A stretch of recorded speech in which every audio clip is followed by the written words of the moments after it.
Hello friend, আমি ঝুমির একটি নতুন ব্লগে তোমাদের সবাইকে স্বাগত।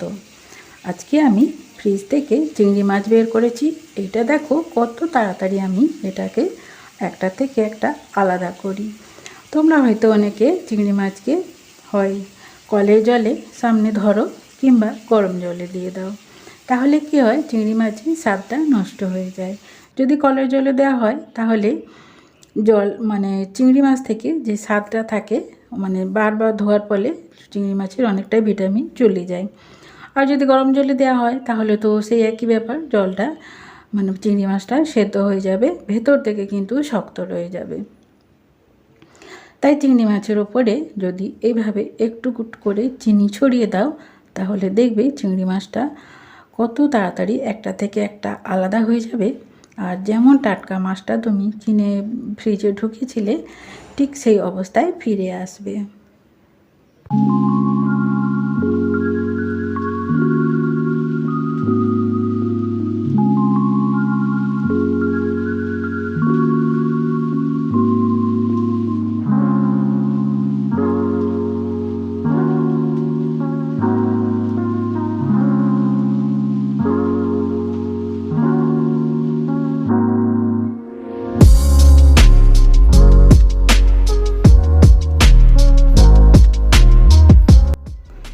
দেখো একদম শক্ত হয়ে একটার সাথে একটা মাছ কেমন আটকে আছে, আর এই দিকটা দেখো পুরো বরফই হয়ে আছে। কিন্তু চিনি ছড়িয়ে দেওয়ার পরে দেখো একটা থেকে একটা মাছ কিন্তু আলাদা হতে শুরু করেছে। যেসব বন্ধুরা আমার এই ভিডিওটি দেখছো তাদেরকে জানাই অসংখ্য ধন্যবাদ। তোমরা যদি আমার চ্যানেলটিকে এখনও সাবস্ক্রাইব না করে থাকো তাহলে চ্যানেলটিকে সাবস্ক্রাইব করে দেবার অনুরোধ রইল, আর একটা লাইক দিতে ভুলো না যেন। আর তোমাদের একটা সুন্দর মতামত কমেন্ট বক্সে রেখে যাও।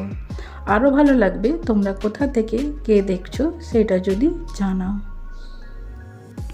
দেখো চিনি দেওয়ার ফলে একটা থেকে একটা চিংড়ি মাছ কত সুন্দর আলাদা হয়ে যাচ্ছে। আর দেখো চিংড়ি মাছে কোনো পরিবর্তন হয়নি, যেমনটি আমি ফ্রিজে রেখেছিলাম সেই অবস্থায় আসছে।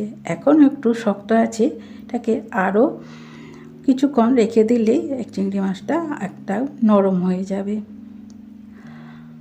তাই বলি যে কলের জলে না ধুয়ে আর যদি গরম জলেও না দাও দিয়ে যদি এইভাবে চিনি দিয়ে একটা থেকে মাছ আলাদা করো তাহলে এর স্বাদটা কিন্তু কোনো পরিবর্তন হবে না, স্বাদটা আরও বাড়বে।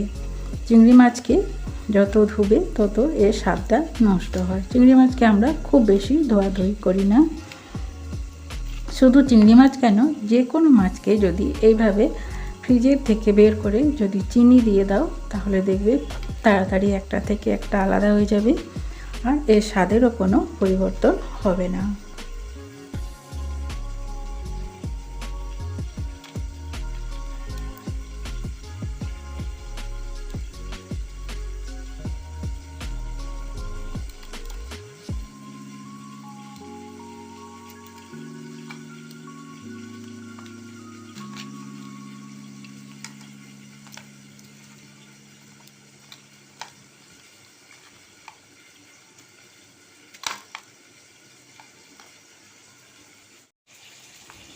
দেখো কত সুন্দরভাবে কত তাড়াতাড়ি আমি একটা থেকে একটা মাছ আলাদা করে নিলাম।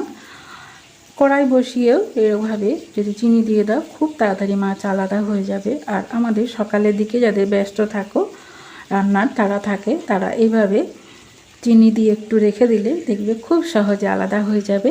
আর একটার সাথে একটা আবার একটা কথা বলে রাখি, যখন চিংড়ি মাছকে বা যে কোনো মাছকে যদি ফ্রিজে সংরক্ষণ করো তখন যদি একটু চিনি দিয়ে এভাবে রেখে দাও তাহলেও দেখবে একটা থেকে একটা লাগবে না। দেখো কত সুন্দর আলাদা হয়ে গেল। এরপর রান্না করার পদ্ধতি দেখাচ্ছি। দেখো এভাবে যদি চিংড়ি মাছকে রান্না করো তাহলে চিংড়ি মাছের স্বাদটা অটুট থাকে। প্রথমে মশলাটাকে কষিয়ে নিয়ে তারপর চিংড়ি মাছটাকে দিয়ে দিতে হবে। এবার ততক্ষণই রান্না করতে হবে চিংড়ি মাছটাকে যতক্ষণ না চিংড়ি মাছটা লাল হচ্ছে বা একটু হলুদ হয়ে যাচ্ছে।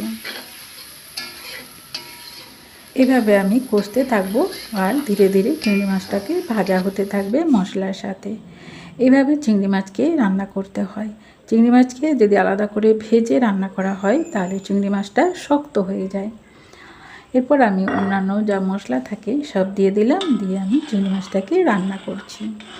এই পর্যায়ে এসে বলি, যেসব বন্ধুরা আমার এই ভিডিওটি দেখছেন তারা যদি একটা লাইক দিতে ভুলে গেছেন, প্লিজ একটা লাইক দিয়ে দেবেন।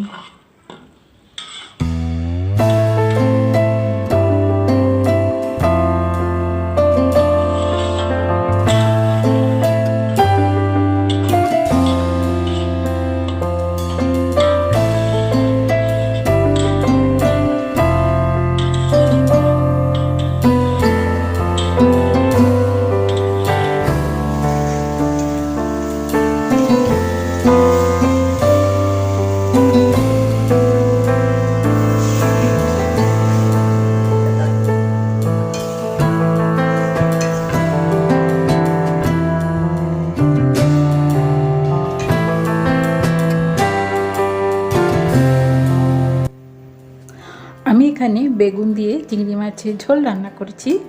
তার জন্য আগে বেগুনগুলো ভিজিয়েছিলাম, তারপর মশলা দিয়ে চিংড়ি মাছ দিয়ে কষিয়ে বেগুন দিয়ে দিলাম, দিয়ে এইভাবে আমি বেগুনের ঝোলটা রান্না করলাম। এভাবে তোমরা বেগুনের ঝোল রান্না করে দেখো, খুব সুন্দর লাগে আর চিংড়ি মাছের স্বাদটা একদম দারুণ থাকে।